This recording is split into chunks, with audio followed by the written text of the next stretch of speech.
जय हिंद जय जोहार। आज है 4 सितंबर 2025 और आज जो है कर्मा पर्व का दूसरा दिन है। तो पूरे झारखंड वासियों के साथ पूरे देशवासियों को कर्मा पर्व की हार्दिक हार्दिक शुभकामनाएं।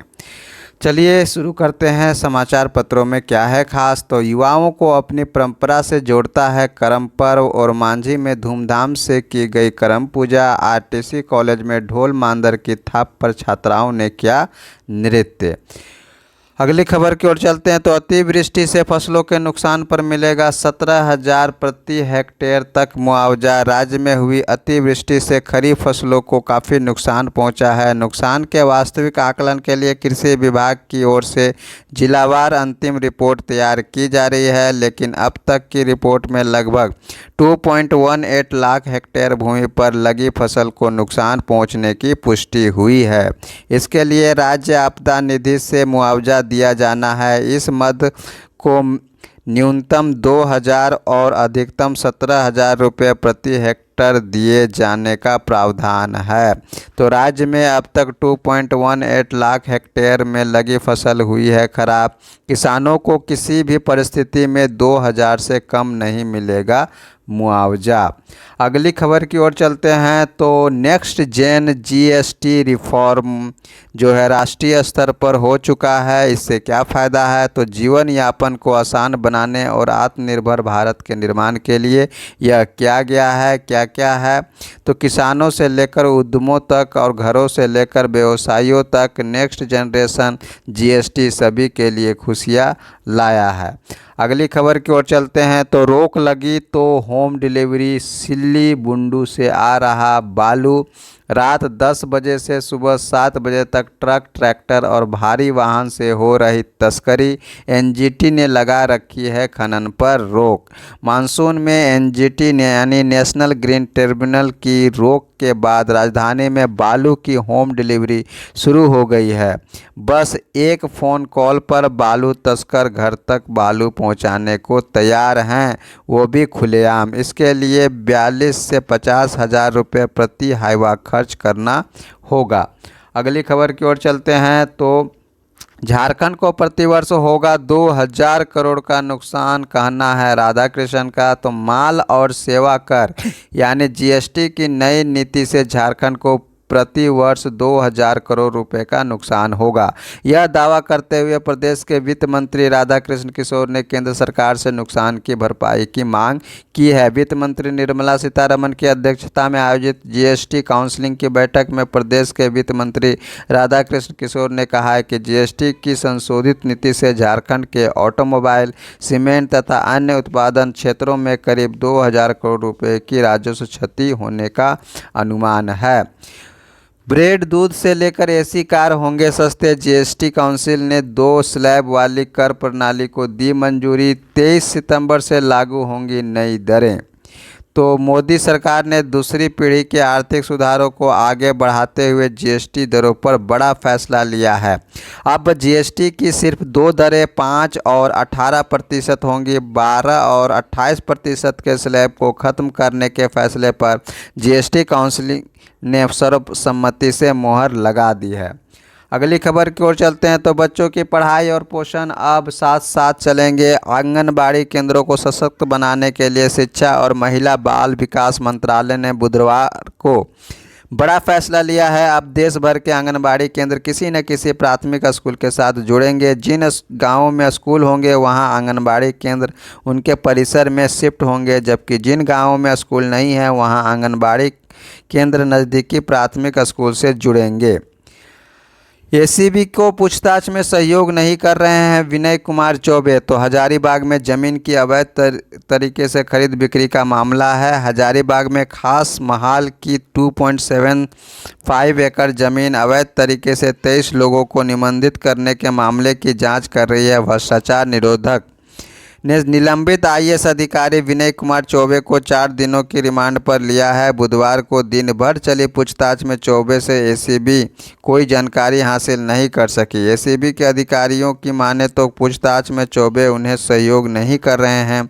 एसीबी के कुछ सवालों को चौबे ने बेबुनियाद बताया। पत्नी को दूसरे युवक के साथ घूमने से रोका तो करा दी हत्या। जी हाँ, खबर है साहिबगंज से। पत्नी को दूसरे युवकों के साथ घूमने फिरने से रोकने पर पति की हत्या करा देने का मामला सामने आया है।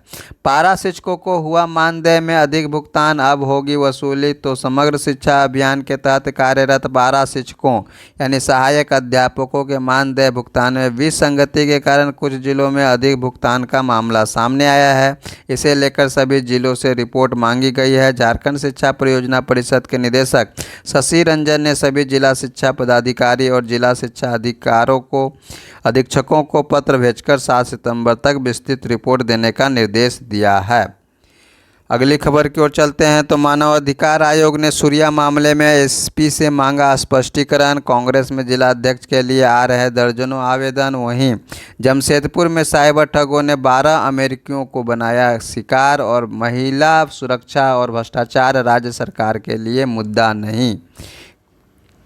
अगली खबर है, भारत की वृद्धि दर को नहीं पछाड़ सकती है चीन। अरबपति निवेशक मार्क मोबियस ने कहा, अन्य उभरते बाजारों पर अपनी बढ़त बनाए रखेगा भारत।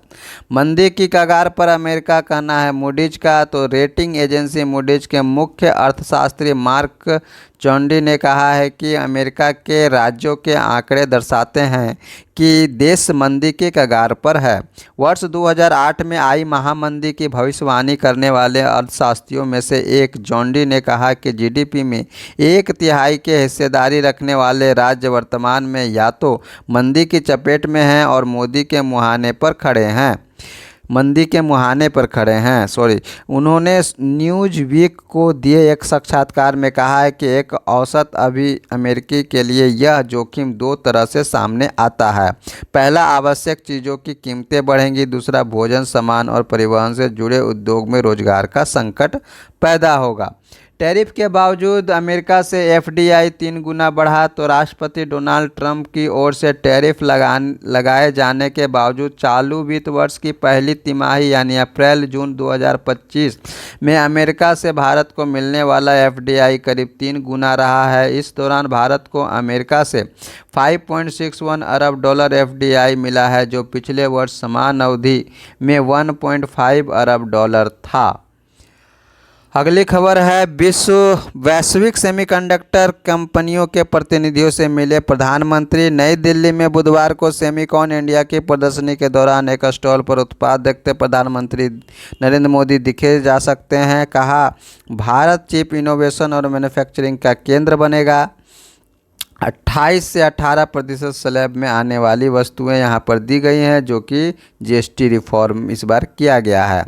बाढ़ वर्षा से त्राहिमाम उत्तर भारत के 100 से ज़्यादा जिले जलमग्न। तो आपदाग्रस्त घोषित पंजाब और हिमाचल में स्थिति भयावह।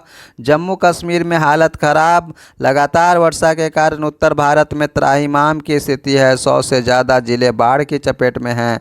बड़ी संख्या में भूस्खलन और प्रलयकारी बाढ़ ने जम्मू कश्मीर की कमर तोड़ दी है। पंजाब की सभी 23 तो हिमाचल के 12 जिलों में जल प्रलय की स्थिति। भाखड़ा बांध खतरे के निशान से मात्र 2 फीट दूर। फ्लड गेट 8 फीट खोले गए। राजस्थान, उत्तर प्रदेश, मध्य प्रदेश, उड़ीसा व झारखंड भी बाढ़ से प्रभावित। अगली खबर की ओर चलते हैं। तो वैश्विक व्यवस्था को आकार देने में भारत अहम भागीदार, जर्मनी कहना है जर्मनी का। तो यूरोपीय यूनियन से मुक्त व्यापार समझौते पर वार्ता में तेजी लाने के लिए समर्थन दे जर्मनी कहना है जयशंकर का। दोनों देशों के बीच द्विपक्षीय कारोबार को दोगुना करने पर बनी सहमति। तो ट्रंप की शुल्क नीति ने वैश्विक अर्थव्यवस्था के भविष्य को लेकर जिस तरह से अनिश्चितता पैदा कर दी है, उसे देखते हुए भारत ने अपने आर्थिक हितों को चाक चौबंद करने की कोशिश काफ़ी तेज कर दी है। इसका एक उदाहरण बुधवार को भारत और जर्मनी के विदेश मंत्रियों के बीच हुई बैठक में देखने को मिला है। बैठक के दौरान द्विपक्षीय आर्थिक हितों को लेकर सबसे प्रमुखता से बात हुई है। विदेश मंत्री एस जयशंकर और जर्मनी के विदेश मंत्री जोहान डेविड वाडेफुल के बीच द्विपक्षीय कारोबार 50 अरब यूरो को दोगुना करने का सहमति बनी है। अगली खबर की ओर चलते हैं तो बंगाल, हिमाचल और कर्नाटक ने सुप्रीम कोर्ट में प्रेसिडेंशियल रेफरेंस का किया है विरोध। तो प्रेसिडेंशियल रेफरेंस पर बुधवार को बंगाल, कर्नाटक और हिमाचल प्रदेश की ओर से बहस की गई। इसका विरोध करते हुए गैर भाजपा शासित इन राज्यों ने एक सुर में कहा कि राज्यपाल के पास विधेयकों को अनिश्चित काल तक रोक कर रखने का अधिकार है। ये भी कहा कि विधेयक पर निर्णय लेने के बारे में राज्यपाल के पास विवेकाधिकार नहीं है। पीठ ने कहा कि राज्यपाल के पास विधेयकों पर निर्णय लेने का विवेकाधिकार नहीं है। बंगाल ने कहा विधेयकों की विधायी क्षमता नहीं जांच सकते राज्यपाल। सीजेआई की अध्यक्षता वाली 5 सदस्यीय पीठ कर रही है सुनवाई। महाराष्ट्र में मराठा आरक्षण के शासनादेश से ओबीसी समाज नाराज, आंदोलन शुरू हो गया है। पिछड़ा वर्ग समुदाय के नेता छगन भुजबल ने मंत्रिमंडल की बैठक से किया किनारा। ओबीसी नेताओं का मानना इस शासनादेश के अमल में आने से ओबीसी समाज को नुकसान उठाना पड़ेगा।